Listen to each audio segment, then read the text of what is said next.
of a space without looking at the wider needs, without looking at the context of this green space within the wider community.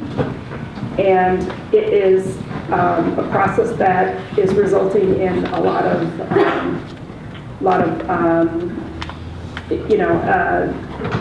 just looking at things in minutia rather than looking at things in a wider context. One of the things I'm concerned about is we heard one of the consultants say that there can be birds there can be wildlife there that will need to move somewhere. Well, we've seen the aerial map of Cheesty Green Space. What does it look like? It looks like a green island surrounded by a sea of buildings, a sea of gray.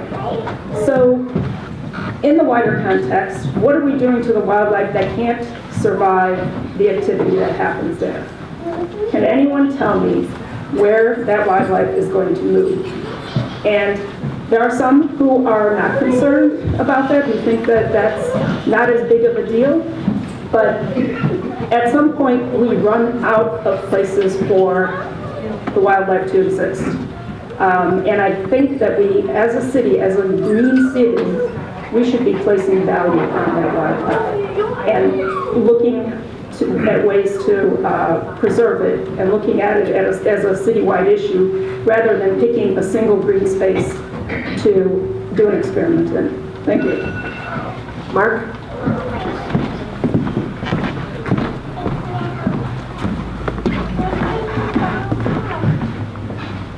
Hello, my name is Mark Holland. I'm here to talk about something that was on the webpage for the Cheesty project, which was examples given that got us into this process. And one example was St. Edward's in Kirkland. You had stated that there are multi-use trails in St. Edward's that have worked for years. I'm familiar with this place. I hadn't been there in years, but I went there recently. And what I found is kind of the opposite of what you're doing.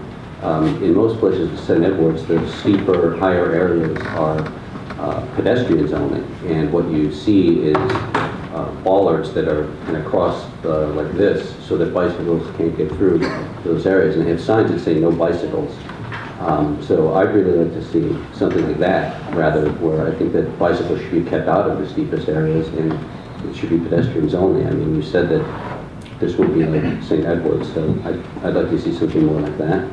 And the other thing is, I want to talk about the impact on wildlife. I'm not a bird expert, but one of the first things I did when somebody, a mountain biker said, Cheesty's a messed up place, and what does it matter to put a bike park in?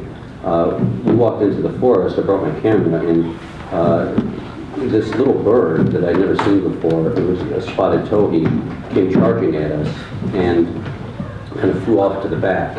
And he was just really making a racket at us. He really did not want us there. And he kind of looked around and he stayed really quiet and he just got used to us. And then he flew over to his nest and we realized we kind of stumbled on his nest. And it was only 10 feet off the ground and you'd never even know it because it just looks like a pile of leaves.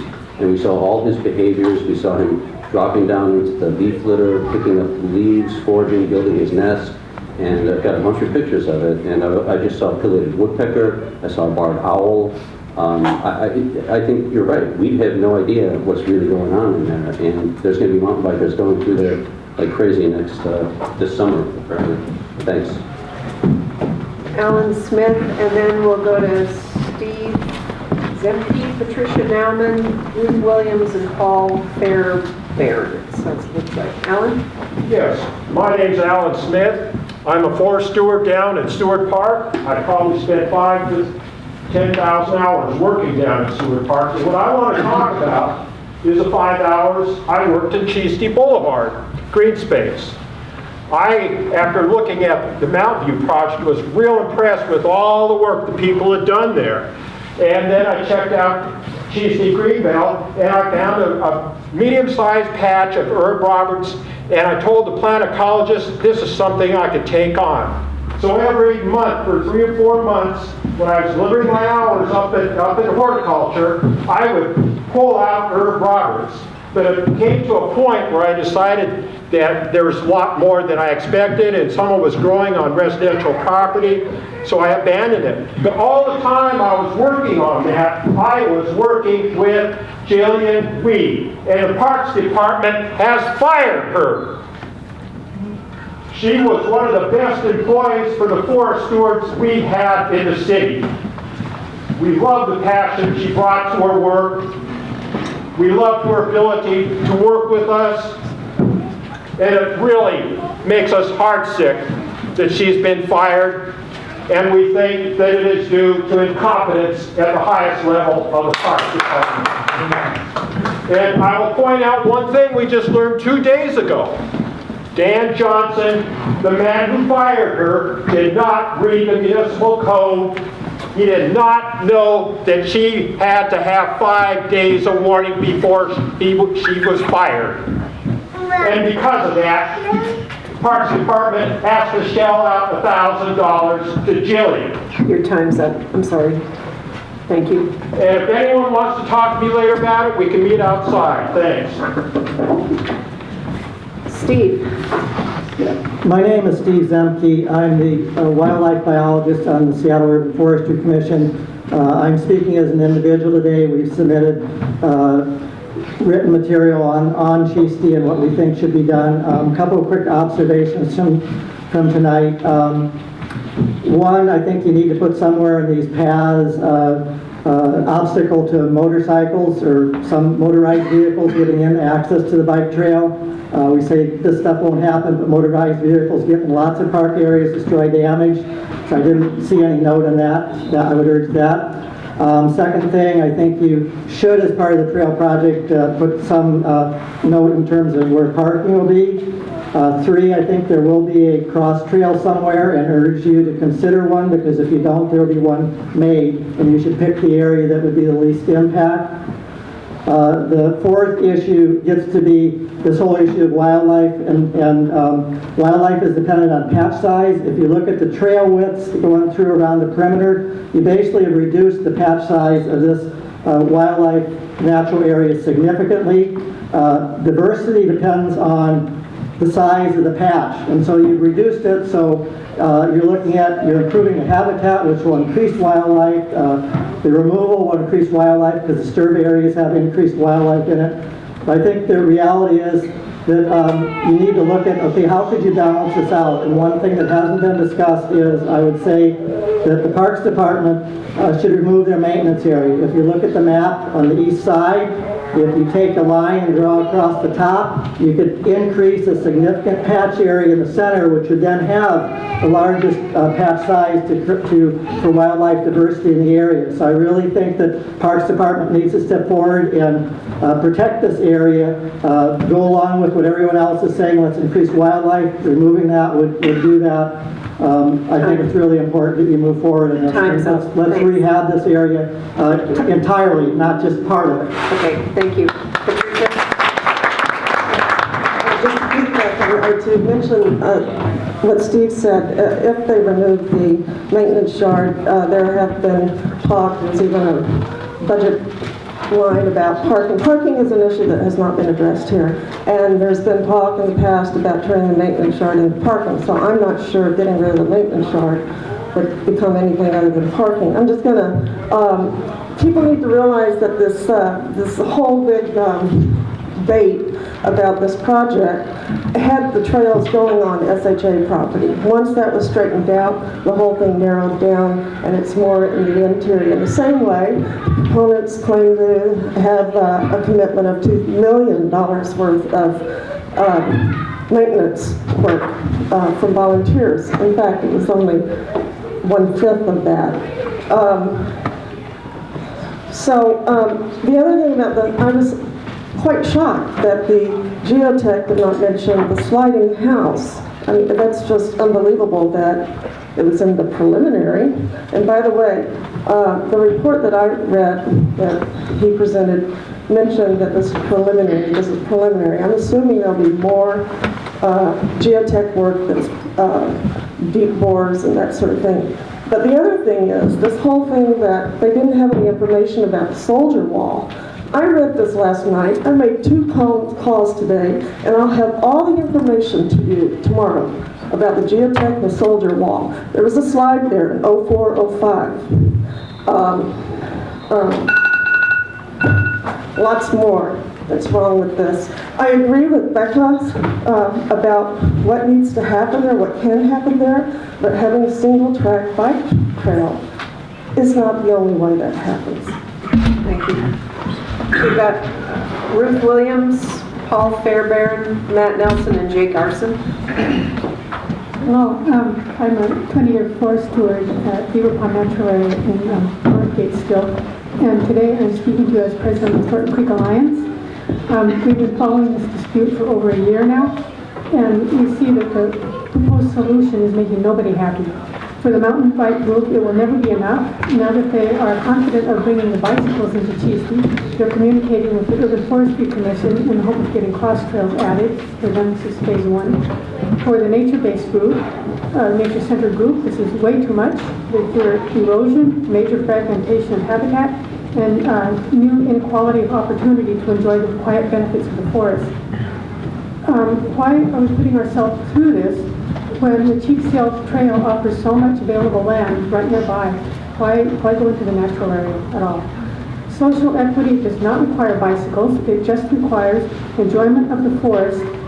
And it requires that enjoyment of the forest should not require a car in the better part of the day to get there. Why insist on bicycles? Why not duck shoes and day packs? Why not binoculars and magnifying glasses?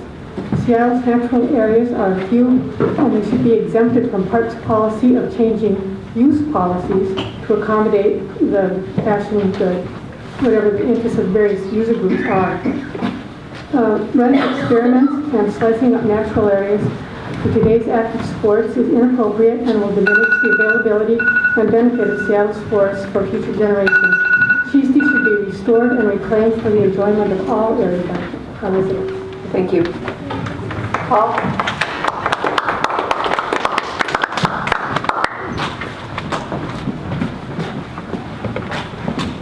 Hi, I'm Paul. I live at the bottom of the hill, and I'm a forest steward. And over the past 7 or 8 years, I've been working on both the mountain side and now this side. And I've seen amazing on this the Cheesty Main we call it. I just can't believe the amount of change I've seen from all the planting and all the volunteers, all the different groups. I mean, there was a Boy Scout troop at the property a few weeks ago, and I was helping clear some area to add some plants with a group of Mormons. And what's amazing is that the group, the diversity of volunteers that's coming to this place, and that's the magic. I mean, there's a very vocal opposition group that lives on the top of it. There's almost no opposition at the bottom of it. Excuse me? Okay? And Don't interrupt. Go ahead. Keep talking. And what I see when I work in there, I see people from all over working together and getting to know people. There's a value to that. And yes, there are costs to things too. But if you're looking at a pristine wilderness, the middle of Seattle is not going to be a pristine wilderness. What we're seeing is we're seeing a city that's growing very rapidly. The population of the city and the world is growing fast. The public needs access to nature so the next generation can vote to save the true wilderness that's left in our ecosystem. Thank you.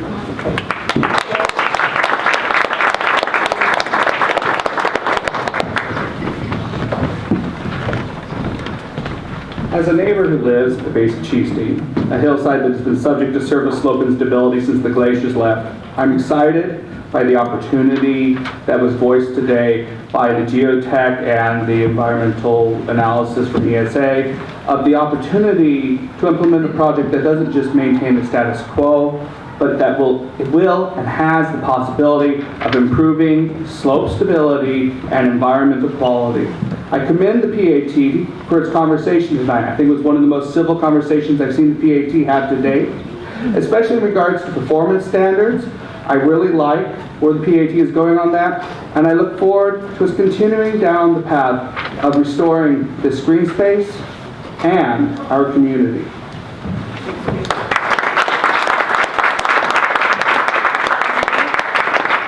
Martin Duke and then Ed Newbold.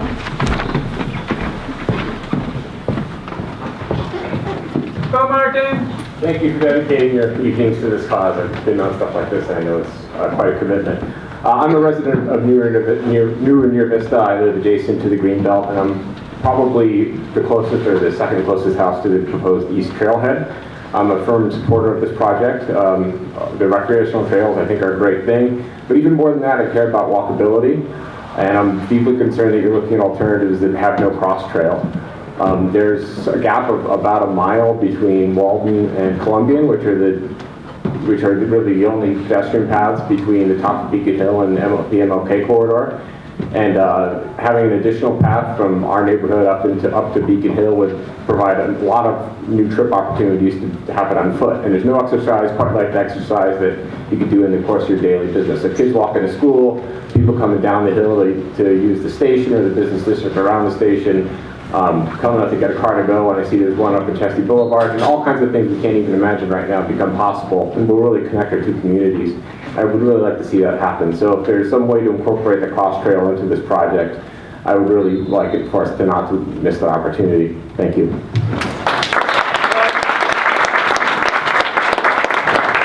Thank you very much for the opportunity to speak.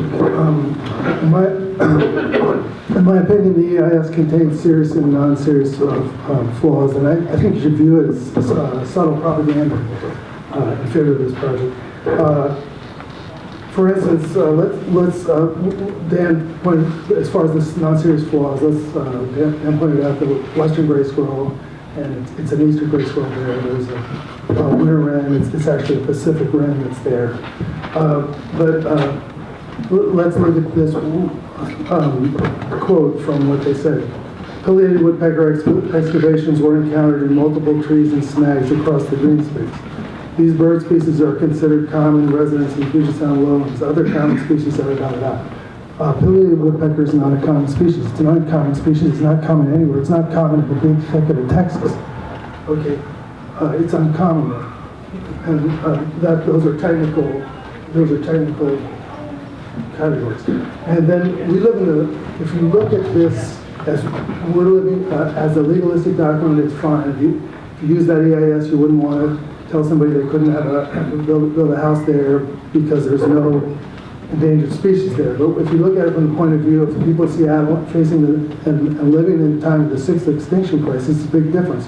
The birds that we actually have there are the Pacific Slope flycatcher. We have about 4 families of those. We have Wilson's warbird in there. These are both neotropical migrants. The Pacific Slope flycatcher in particular is in the group. Celeste Gilman and Piela Garson.